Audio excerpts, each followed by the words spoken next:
You think you're intelligent. You have a degree. You read books. You understand complex ideas. You consider yourself above average. You're wrong. Real intelligence has nothing to do with what school taught you. Nothing to do with how many facts you memorized or how fast you solved equations. Real intelligence is power. It's the ability to see the game before others know a game exists. It's the capacity to bend reality to your will before reality breaks you. And there's a hierarchy. 7 levels. Most people die at level 1 without ever knowing higher levels exist. Today, I'm going to show you exactly where you rank. And I promise you this. Once you see the hierarchy, you can never unsee it. The people around you will look different. Their words will sound hollow. You'll see the strings attached to their choices. But here's the warning. Most people can't handle knowing where they actually stand. Their ego won't allow it. They'll watch this, convince themselves they're higher than they are, and learn nothing. Are you different? Are you brave enough to see yourself clearly? Let's find out. Carl Jung spent his life studying human consciousness. He discovered something uncomfortable. Most people live their entire lives asleep. They think they're making choices, but they're running programs installed by parents, schools, media, and culture. Jung said, until you make the unconscious conscious, IT will direct your life and you will call IT fate. Most people never make the unconscious conscious. They live in a fog. They react instead of act. They follow instead of lead. They consume instead of create. And they die believing they were intelligent. The 7 levels I'm about to show you measure something school never taught. They measure agency, awareness, power, the ability to impose your vision on the world before the world imposes its vision on you. Machiavelli understood this. He knew that intelligence isn't moral. It's antecedent isn't about being a good person. Intelligence is strategic. It's ruthless.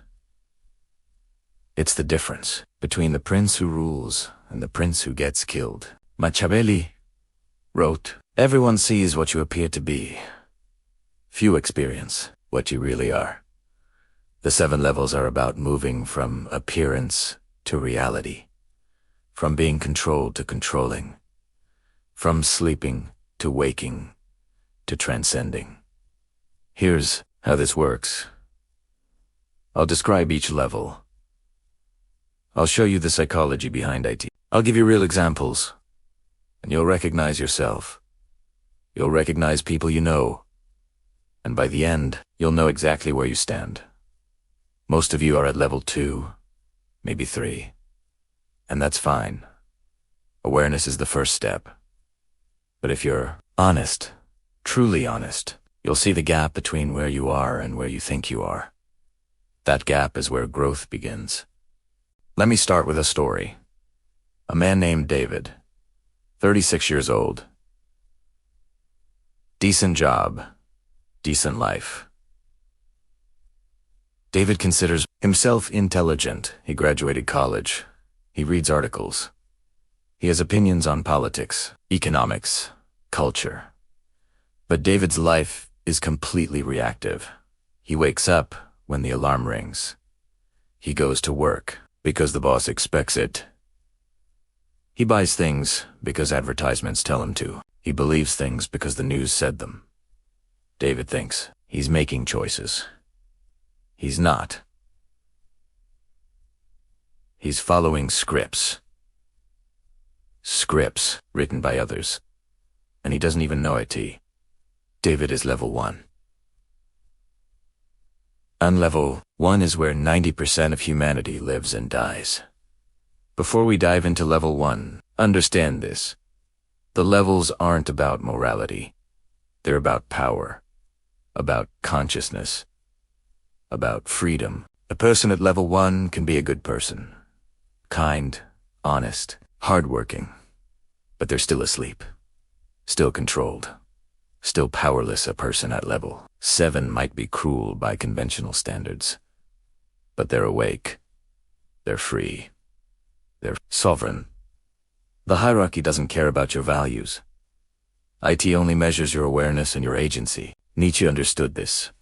He said, "There are nitrogen monoxide facts, only interpretations. The person at level 1 accepts the interpretations given to them. The person at level 7 creates interpretations and watches others adopt them. That's the difference between a slave and a master. Not cruelty. Not kindness. Consciousness. So let's begin. Let's start at the bottom. Let's start with the masseuses. Let's start with the sleepers. Level 1 is where most people spend their entire existence. It's the default state of humanity, and escaping it requires something most people will never develop: the courage to see that everything they believe is a lie. Freud called this the unconscious. Jung called it the shadow. Plato called it the cave. Different words, same reality. Most people live in a dream, a comfortable dream, where they're the hero of their own story, where their failures are someone else's fault, where their choices are justified, where their beliefs are true. Level 1 is that dream, and waking up from it is painful. So painful that most people choose to stay asleep forever. They choose comfort over truth, safety over freedom, the familiar lie over the uncomfortable reality. And that choice, that unconscious choice, determines everything that follows in their life. In the next part, I'll break down level 1 in detail. The psychology of the sleeper, how they think, how they justify, how they stay trapped, and most importantly, how you can tell if you're one of them. Because here's the secret most won't tell you. If you're watching this and thinking, "This doesn't apply to me, I'm awake," you're probably not. The sleeper's greatest trick is convincing themselves they're awake. The person at level 1 doesn't know they're at level 1. They think they're higher. They think they're aware. They're not. And the proof is simple. If you were truly awake, you wouldn't need this video. You'd already see the hierarchy. You'd already know where everyone ranks. But you don't, which means you're somewhere in the middle. Aware enough to seek, but not aware enough to see clearly. That's okay. That's why you're here. Let's climb together. Level 1. The sleeper. The reactor. The masses. This is where 90% of people exist. They might have high IQs. They might have advanced degrees. They might be doctors, lawyers, engineers. None of that matters. Intelligence at level 1 is purely reactive. The sleeper does not act upon the world. The world acts upon him. And he calls this existence freedom. Look around you. Watch people in public. Notice how they move. Notice how they talk. Notice what they buy, what they believe, what they fear. They're running programs. Biological programs, social programs, cultural programs. None of them original. All of them installed by forces they've never questioned Machiavelli's side. Men are so simple and so subject to present necessities that he who seeks to deceive will always find someone who will allow himself to be deceived. The sleeper is that someone simple, subject to present necessities, i.e. deceived. Not because he's stupid, but because he's unconscious. Here's how you recognize a level 1 person. Listen to how they explain their life. The economy is bad.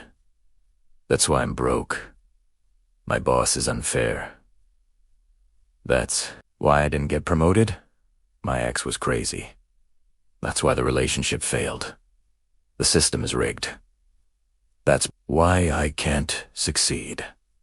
Every explanation points outward, never inward.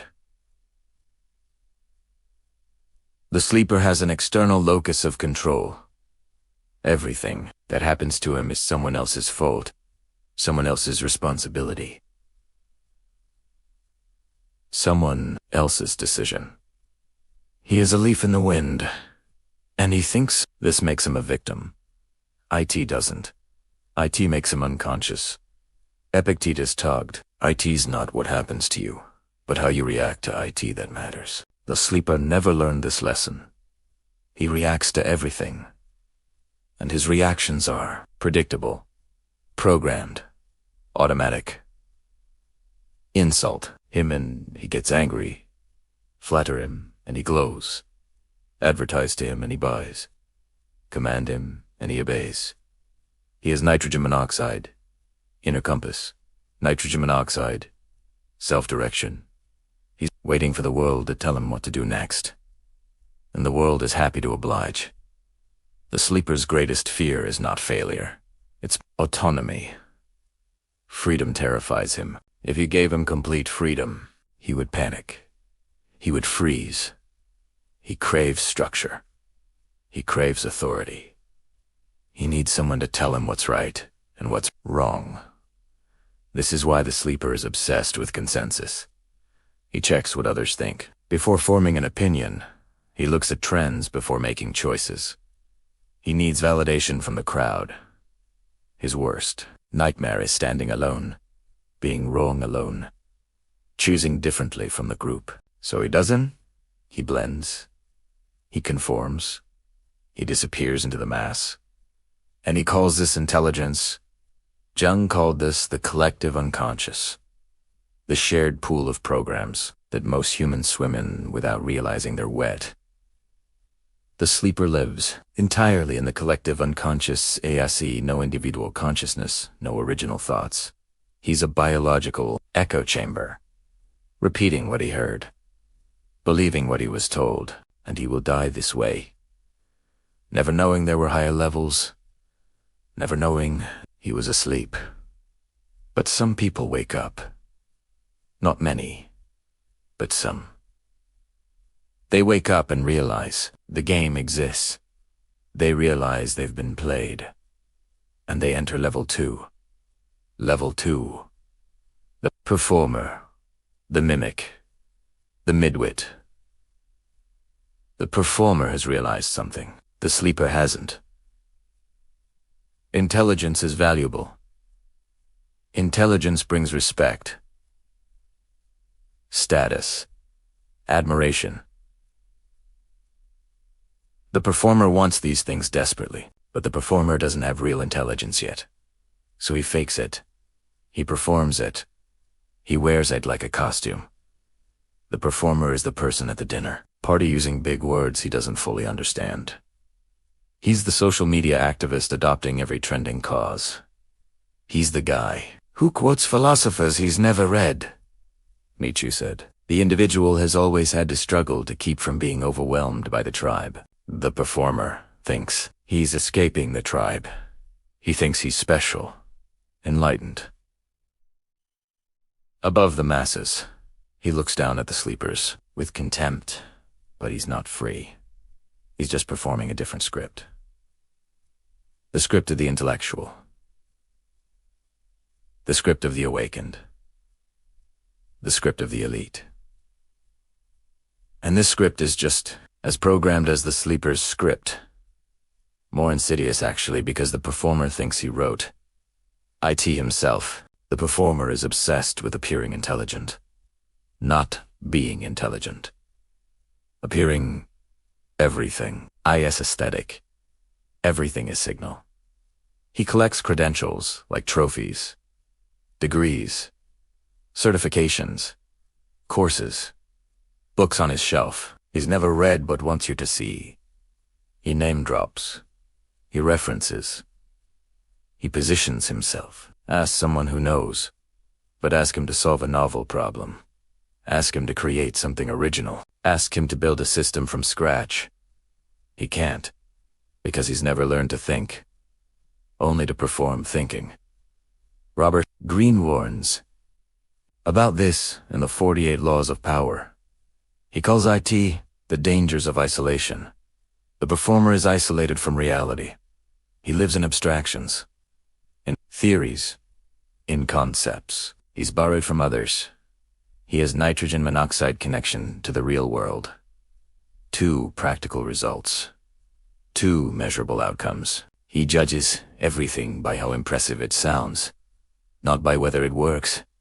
The performer is trapped in the Dunning-Kruger effect. He knows just enough to think he's an expert, but not enough to realize how ignorant he truly is. He's climbed 1 rung on the ladder. And from that position, he looks down at the masses below and thinks he's at the top. He has nitrogen monoxide idea how many levels exist above him. This is the most dangerous position for your ego, because at level 2, you feel superior. You think you've made it. You think you're awake. You're not. You're dreaming a different dream, a more sophisticated dream, but still a dream. The tragedy of the performer is that he's addicted to external validation. His entire sense of self depends on what others think of him. He needs to be seen as intelligent, seen as special, seen as above average. If no one's watching, his performance has nitrogen monoxide, meaning he exists only in the eyes of others. Marcus Aurelius wrote, "Everything we hear is an opinion, not a fact. Everything we see is a perspective, not the truth." The performer hasn't learned this. He thinks his adopted opinions are facts. He thinks his borrowed perspective is truth. He defends them viciously because they're all he has. Challenge a performer and watch what happens. He doesn't engage with your argument. He attacks you. He questions your credentials. He dismisses you because he can't defend his positions. He only knows how to defend his image. If you find yourself constantly trying to prove you're smart, if you memorize arguments to win debates rather than seeking truth, if you care more about looking right than being right, you're stuck at level 2. You're a parrot.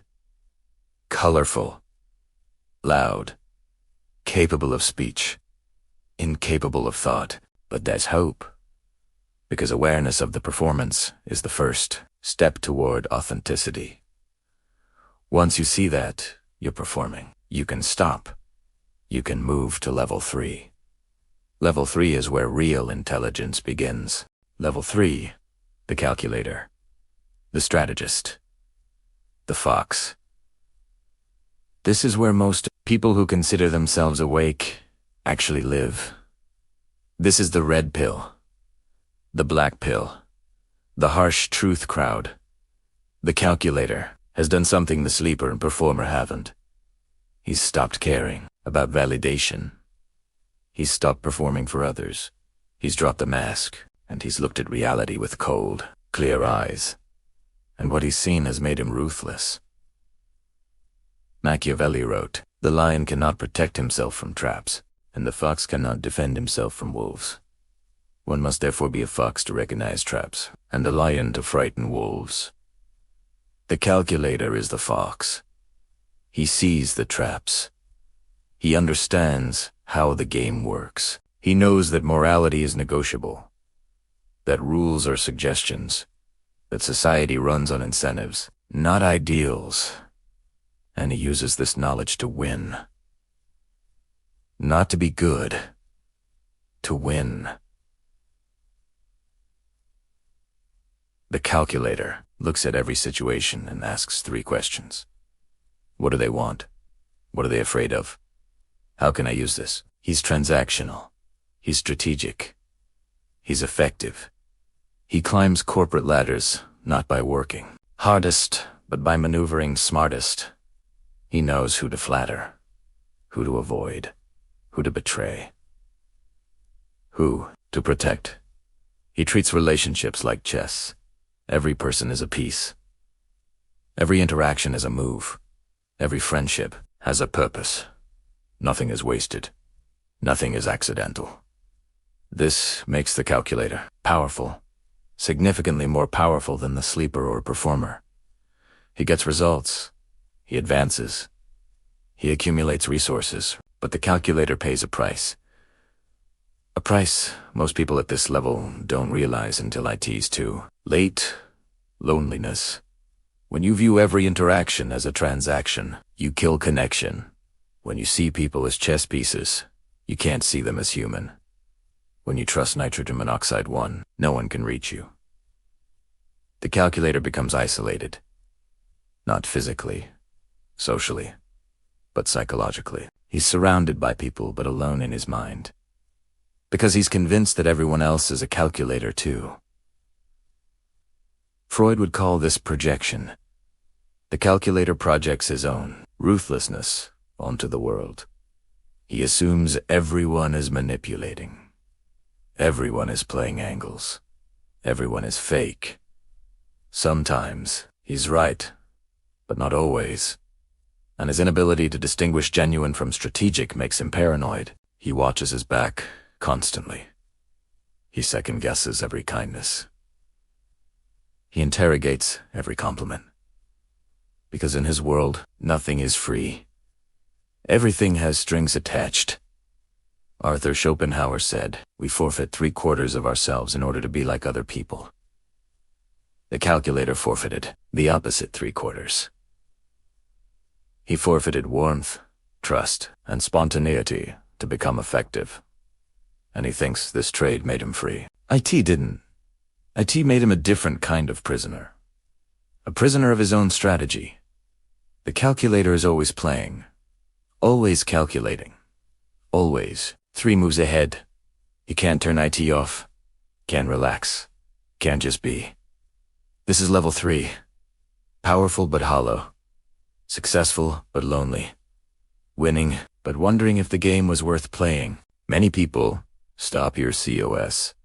Politicians, entrepreneurs, they have money. They have status. They have control. But they have nitrogen monoxide peace. They're the smartest person in the room. But they're still reacting to the room. Still playing within systems someone else built. Still dancing to music they didn't compose. To move higher, you must stop being the fox. You must become the lion. Level 4. The operator. The leader. The lion. The operator has everything the calculator has. Strategic thinking, cold analysis, ruthless efficiency. But he, 80, something the calculator lacks. Will. The calculator navigates the world safely. The operator shapes the world through force of personality and competence. Machiavelli sighed. IT is better to be feared than loved, if you cannot be both. The operator understands this. He doesn't hide in shadows, like the fox. He stands in the light. He takes responsibility. He makes the hard decisions that others are too afraid to make. The operator doesn't just see opportunities. He creates them. He doesn't just exploit systems, builds them. He doesn't just win the game. He changes the rules. People follow the operator. Not because he manipulates them, but because he represents order in chaos. He has vision. He has discipline. He has the courage to act when others freeze. Jordan Peterson talks about this. He calls IT taking up your cross. The operator bears weight. The weight of leadership. The weight of decision. The weight of consequence. And he does it willingly. Because he knows someone has to. And he'd rather IT be him than someone less capable. The operator is generative. He doesn't just take value. He creates IT. He builds companies. He leads movements.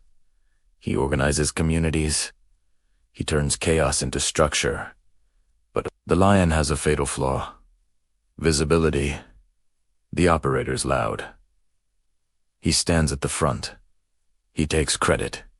And he takes blame. Everyone knows his name. Everyone watches his moves. Everyone waits for him to slip. He's a target. Because lions are visible. And visible things get attacked. The operator spends enormous energy defending his position, fighting challengers, managing perception, maintaining control. He thinks he's powerful.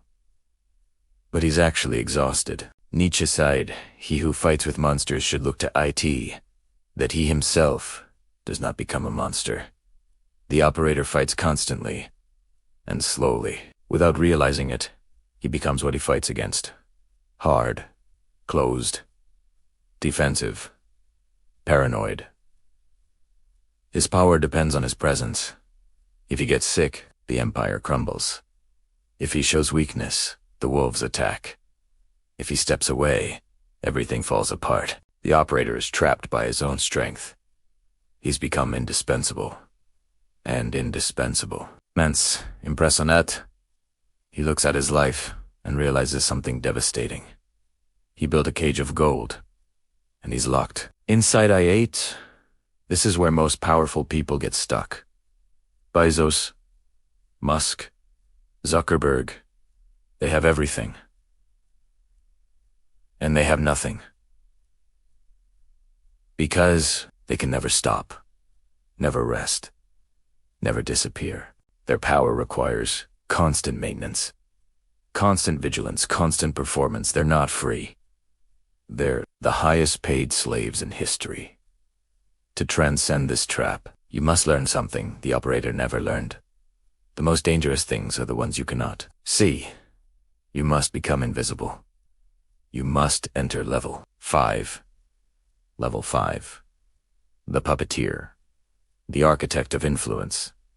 The Ghost. Level 5. The Puppeteer.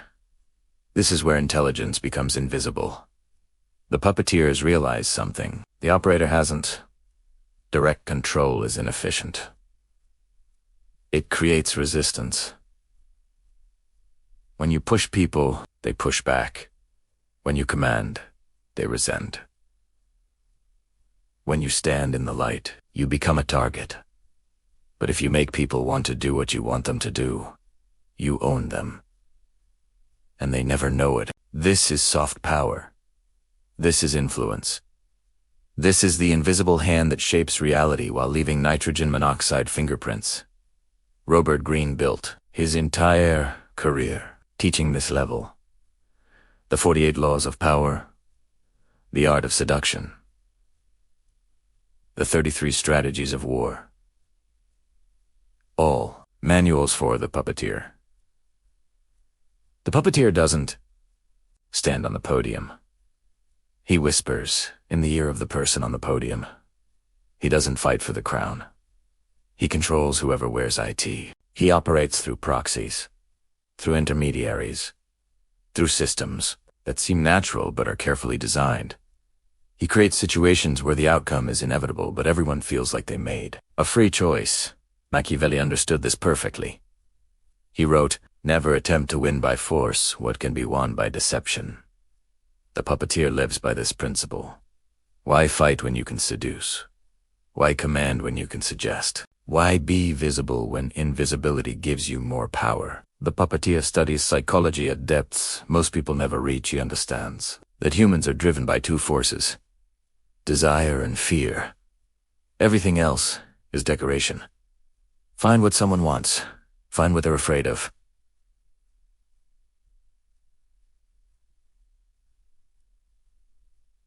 Position yourself as the bridge to desire or the shield from fear. You control them without ever giving orders. This level requires extraordinary patience. The puppeteer thinks in years, not months. He plants seeds, knowing they won't bloom for seasons. He sets chains of events in motion that won't complete until long after people forget he touched them. He's a shapeshifter. To the sleeper, he's relatable. To the performer, he's impressive.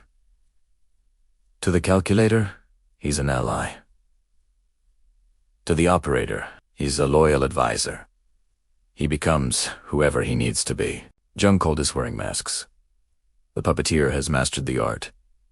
He has nitrogen monoxide fixed identity. He's water. He takes the shape of whatever container he's poured into. This makes him nearly impossible to fight. You can't attack someone you can't see. You can't predict someone who has nitrogen monoxide pattern. You can't manipulate someone who's always 3 levels deeper than you think. The puppeteer leaves nitrogen monoxide trail. If something goes wrong, his name appears nowhere. If something succeeds, He collects the reward through channels no one traces back to him. He operates in the shadows, and shadows are where power actually lies. But level 5 comes with a terrible price. Dissociation. When you wear masks constantly, you forget what your face looks like. When you manipulate every interaction, you lose the ability to connect authentically. When you treat humans as game pieces, you stop being human yourself. The puppeteer becomes cold. Colder than the calculator. Colder than the operator. He looks at the world with the detachment of a scientist studying insects. He can predict behavior, control outcomes, engineer situations, but he can't participate genuinely. He's powerful. Yes, but he's hollow. He's won every game, but he's forgotten why the games mattered. He's accumulated control, but he's lost himself in the process. Schopenhauer warned, a man can do what he wills, but he cannot will what he wills. The puppeteer has mastered doing, but he's lost willing. He manipulates because that's all he knows how to do, not because he wants anything specific. The manipulation itself has become the goal. This is the loneliest level. The puppeteer is surrounded by people, but none of them are real. None of them see him. They see whatever mask he's wearing, whatever role he's playing, and he knows IT, and he can never tell anyone. Because the moment he reveals himself, the power dissolves. The moment he stops performing, the strings show. The moment he connects authentically, Ebe comes vulnerable so he doesn't. He stays in the shadows. He stays in control. He stays alone. Most dark psychologists think this is the peak. They think being the invisible hand is ultimate power. They're wrong. Because the puppeteer is still playing the game. He's still manipulating pieces. He's still reacting to the board. He's still trapped inside the system. The true master doesn't play the game. The true master designs the casino. This is level 6. Level 6. The architect. The system builder. The god of small worlds. The architect has transcended individual manipulation. He's realized something profound. Human behavior is a function of environment. If you want people to behave certain ways, you don't manipulate them individually. You design environments that make certain behaviors inevitable. The puppeteer controls people. The architect controls contexts. The puppeteer pulls strings. The architect builds the stage, writes the script, and casts the actors. Think bigger than individuals. Think systems. Think institutions. Think ideologies. Think platforms. Think nations. The architect creates the rules everyone else plays by.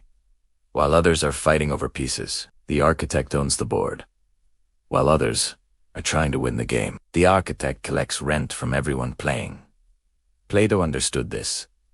He wrote the Republic, not as philosophy but as a blueprint, a system designed for controlling populations through environment and ideology. That's level 6 thinking. Modern architects are everywhere. The creators of social media platforms. They don't care what you argue about. They don't care which side wins.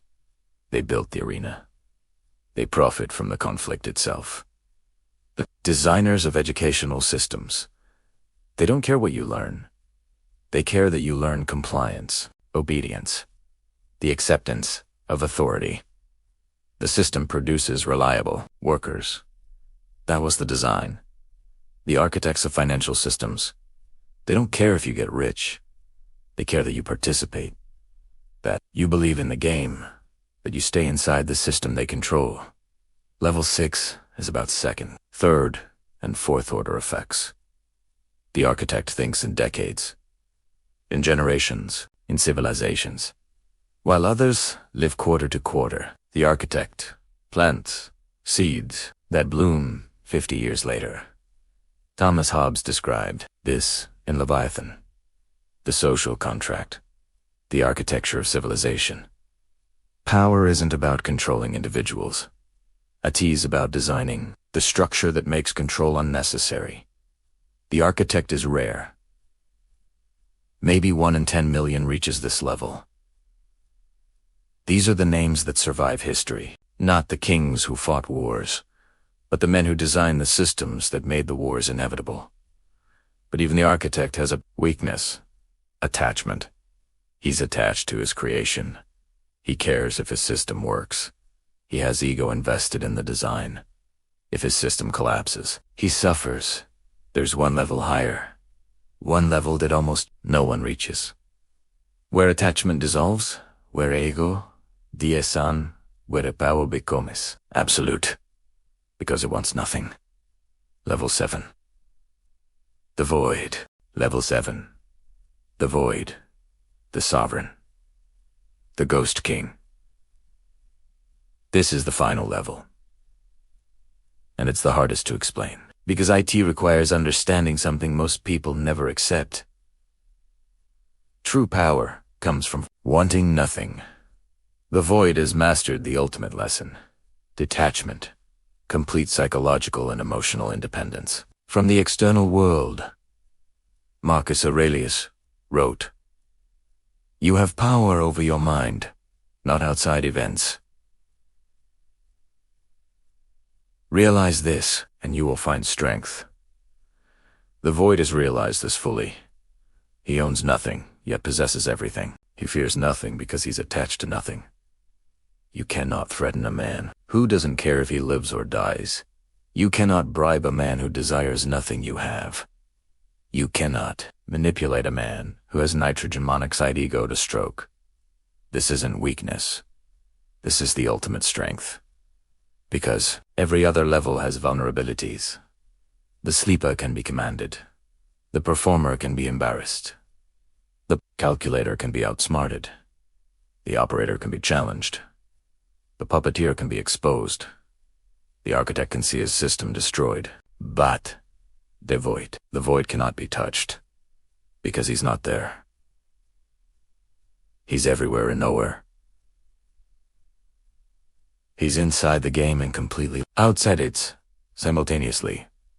Carl Jung called this individuation, the complete integration of conscious and unconscious.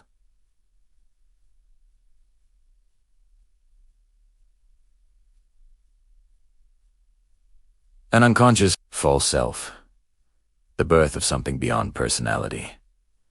The void looks at the architect's systems, the puppeteer's schemes, the operator's wars, the calculator's games, the performer's masks, the sleeper's dreams, and he sees it all as theater. A cosmic play, a beautiful, meaningless dance. This isn't nihilism. Nihilism is despair. The void feels nitrogen monoxide despair. He feels nothing and everything. He's transcended the duality of meaning and meaninglessness. Epic taught this. It's not what happens to you, but how you react to it that matters. The void has stopped reacting. He responds. And his responses are perfect, not moral, not immoral. Perfect. He does exactly what's necessary. Nothing more, nothing less. He's like water. You try to grasp him, and he slips through your fingers. You try to strike him, and he flows around the blow. You try to burn him, and he turns to steam, only to rain down later. Nietzsche describetis te, the overman. The human who has transcended human, who has killed God and become God. Not God in the religious sense, God in the sovereign sense. Self-created, self-directed, self-contained. The void operates with perfect clarity because his vision isn't clouded by desire. He sees reality as it is, not as he wishes it to be, not as he fears it might be. As it is. This gives him tactical superiority over every other level. The sleeper is blind. The performer is distracted. The calculator is paranoid. The operator is exhausted.